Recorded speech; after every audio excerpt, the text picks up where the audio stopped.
शोषितांचा, वंचितांचा आणि पीडितांचा आवाज म्हणजे be people news.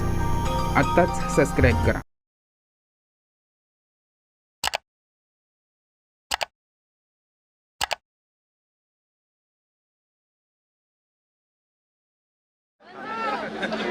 Narendra मोदीचा Trump डोनाल्डच्या जनानखान्यातून बाहेर काढून करेक्ट कार्यक्रम केला जाणार आहे.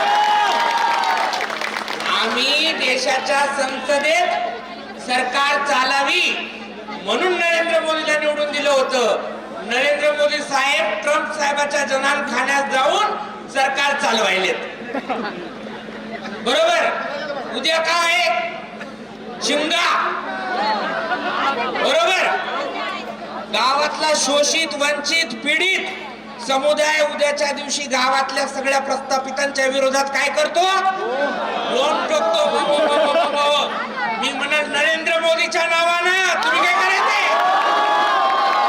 नरेंद्र मोदीच्या नावानं हा आवाज संसदेपर्यंत गेला पाहिजे. ही बॉम्ब संसदेपर्यंत गेली पाहिजे. कशी? नरेंद्र मोदीच्या नावानं.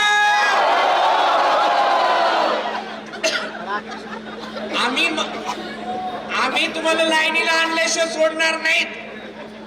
4 वर्षाच्या पोरीचा बलात्कार होतो, आम्ही पेटून उठतो आणि गर्भातले लेकरू जरा ओव्हन मध्ये तापून खाल्ला असेल तर कसं वाटलं असेल? अहो, एखाद्या गावामध्ये कुंठणखाना असेल तर त्या गावात सोयरी करत नाही कोणी, आणि हा नॅशनल कुंठणखाना चालवणाऱ्या लेकरांचं रक्तमांस खाणाऱ्या भाडकाऊच्या माणसासोबत नरेंद्र मोदींनी संबंध ठेवलाच कसा? का तुम्ही इस्रायलच्या पंतप्रधानाला खुश करायचं तर आपले देशदूत नव्हते का तिथं? परराष्ट्र मंत्री काय करत होते? त्यांना सल्ला विचारायचा. एखाद्या दलाल भडव्याकडे सल्ला मागायची नरेंद्र मोदीला वेळ का आली? तुम्ही विचार करणार आहात की नाही?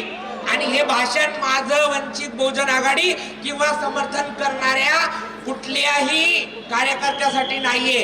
हे भाषण माझं भाजपच्या लोकांसाठी आहे.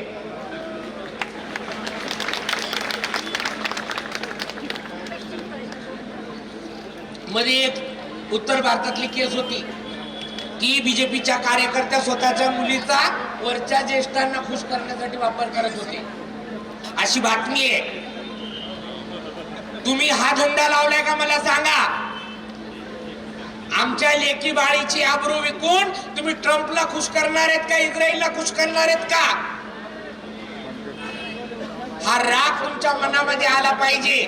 आणि जर येत नसेल तर तुम्ही भारताचे प्रशासक म्हणून शंड आहात.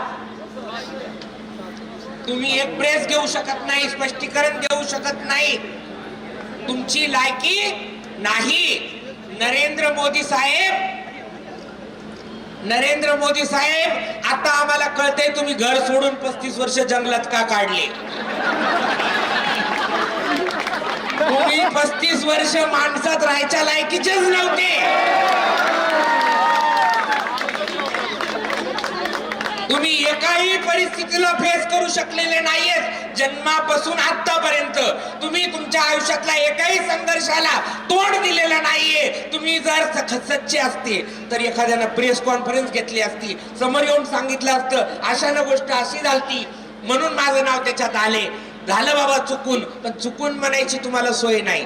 बरं, यांचे जे नाचवणारे आहेत ते त्यांच्या तोंडावर म्हणालेत याची आबरू काढू.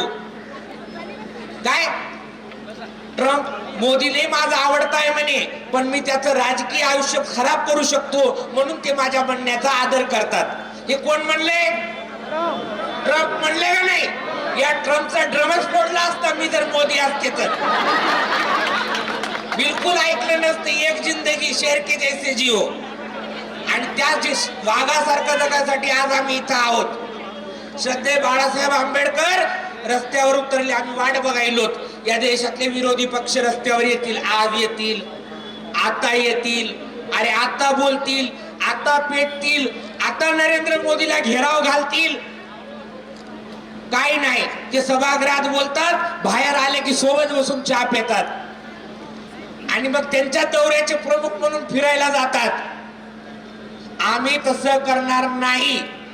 एक एक फोटो आता तर ChatGPT खोटं बोलायला लागले. 15 दिवसापूर्वी जे ChatGPT फोटो दाखवित होतं ते ChatGPT आता म्हणते याच्यात सत्यता नाही. ट्रम्प साहेबांचे सगळे फोटो गायब करण्यात आले एप्सिल फाईल मधनं. मग नरेंद्र मोदीचं काय काय गायब केलं त्यांच्या चूप बसण्यातून तुम्ही सांगा. अदानी, अडानी, अंबानी, अजून कोण कोण आहे त्याच्यामध्ये ते सगळे बाहेर काढा. हे हमामातलं भोंगळ पण आम्ही रस्त्यावर आणल्याशिवाय राहणार नाही. जसं ताईंनी सांगितलं आपल्या पोरी गायब आहेत. आपल्या इथं बी कुठं चालू आहे की काय, त्याची कित्येक उदाहरणे आहेत. कित्येक पोरींचे डायरेक्ट बाप मारून टाकले, बलात्काराची कंप्लेंट करायला गेलेल्याचे. हे सगळं खपवलं जाणार नाही, बिलकुल नाही. वंचित बहुजन आघाडी आहे, श्रद्धेय बाळासाहेब आंबेडकर आहेत आणि आंबेडकरी विचार जोपर्यंत आहे तोपर्यंत मोदीच्या नावानं. जय भीम. यानंतर